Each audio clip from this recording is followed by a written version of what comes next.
Hello, good afternoon, guys. I know probably you guys who are watching this video is watching it because your car AC compressor cycles on and off. So, what exactly is the reason why car AC compressor cycles off and on, off and on? Well, the simple answer is it is actually a fail-safe measure which the manufacturer engineered into the AC systems of your car so that one is a two-way safe fail-safe feature. The first one is actually to save you, the passenger or the driver on board.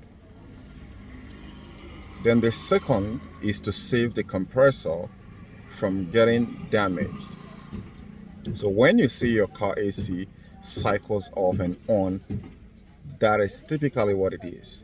But there are some other influences that can actually happen to the system, and when that influences occur, then it falls out of the range of that fail-safe which they have engineered it to do.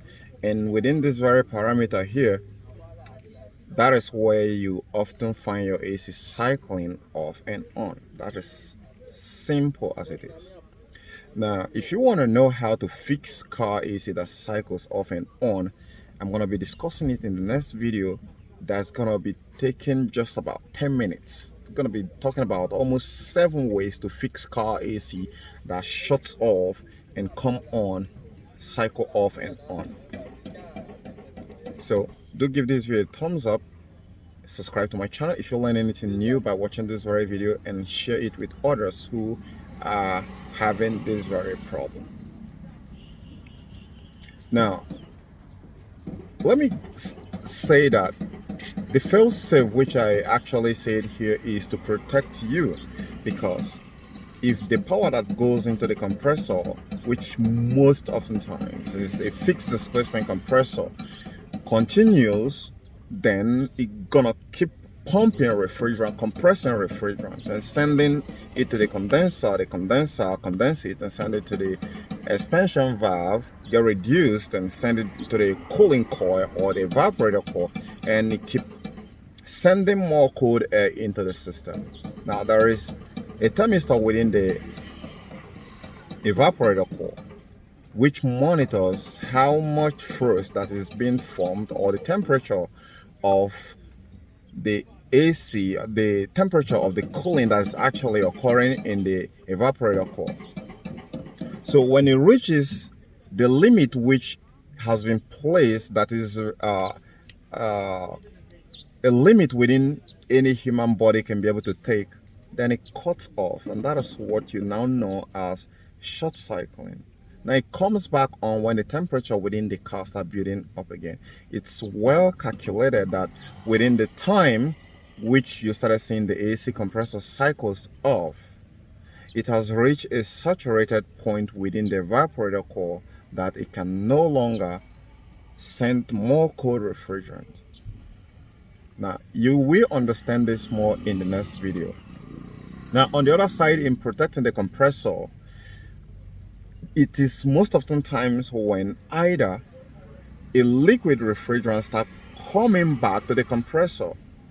You know, it was actually going into the evaporator as liquid form, but it's not supposed to come back to the compressor in liquid form. It's supposed to come in gaseous form, then the compressor in vapor form, gaseous vapor form. Then when it comes in gaseous vapor form, the compressor will compress it in high volume and send it to the condenser in gaseous form. Then the condenser recondenses it back into liquid. This is what we call refrigerant cycle, right? So this process goes on and on. Now the second aspect where it saves the compressor from damage is where the volume of the refrigerant that is present inside is no more in vapor form, but is in liquid form. I hope that is clearly understood. So if it is in vapor form and it's coming back as liquid, which is due to a poor airflow across the condenser coil, evaporator coil, then there's going to be a short cycle. Then the second is where there is insufficient cold refrigerant coming back to the compressor, and the compressor is running like mad, but there is no cold refrigerant coming back to cool the compressor. Instead, there is a liquid refrigerant coming back to flood the compressor. So at this very stage here,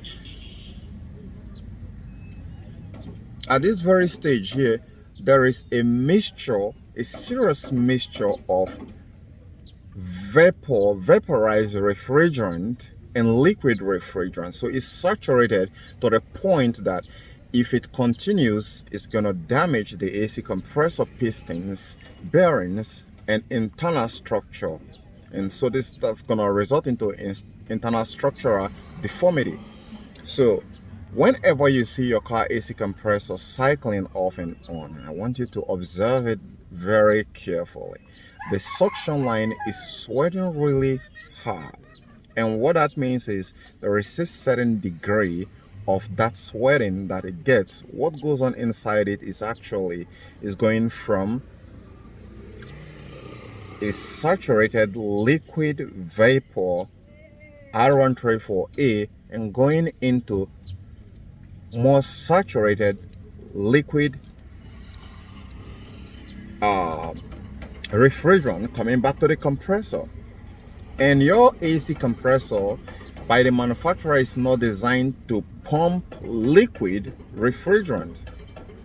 It's actually meant to pump vapor, to compress the vapor and turn it into gas. Then the condenser reduce that hot gas into liquid and send it back to the expansion valve to further reduce it into, because when it get out of the condenser, it is actually a high volume or high pressure liquid. That is why we call it a high pressure line.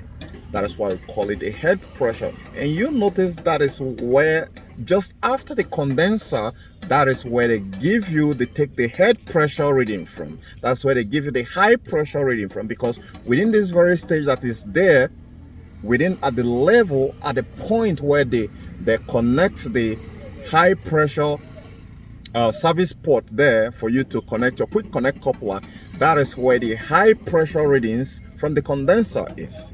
But as soon as it crosses that stage and goes to the TXV, then it reduces that high pressure liquid into low pressure liquid. So when it reduces it to low pressure liquid, that low pressure liquid is being fed into the evaporator.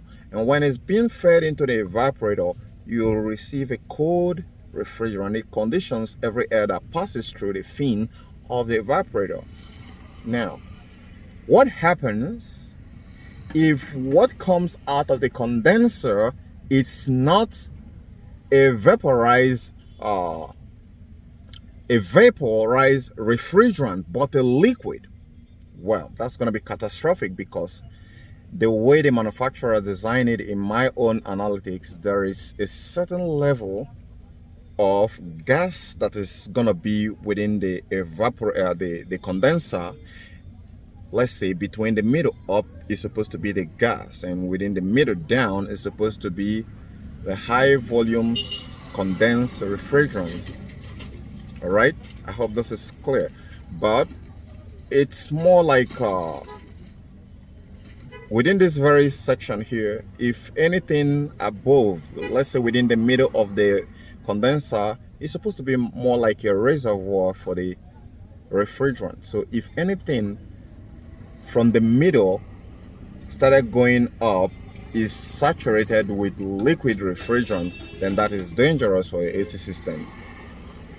If within this level of the condenser is liquid, then there is a problem, because within the half, what you should have from half up here, between the half here should be a mixture of a condenser refrigerant, a saturated condenser refrigerant, while up here is a gaseous, hot gaseous refrigerant, while down is a compressed liquid refrigerant.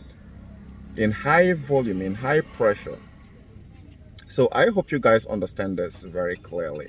This is just trying to explain or narrate to you in a very clearer term why you have a short cycling, what goes on inside your car AC system each time you own the car, you own the AC system. Well, be sure to give this video a thumbs up, subscribe to my channel, share this video with others. I remain Dr. Cool. I'll see you on the next video.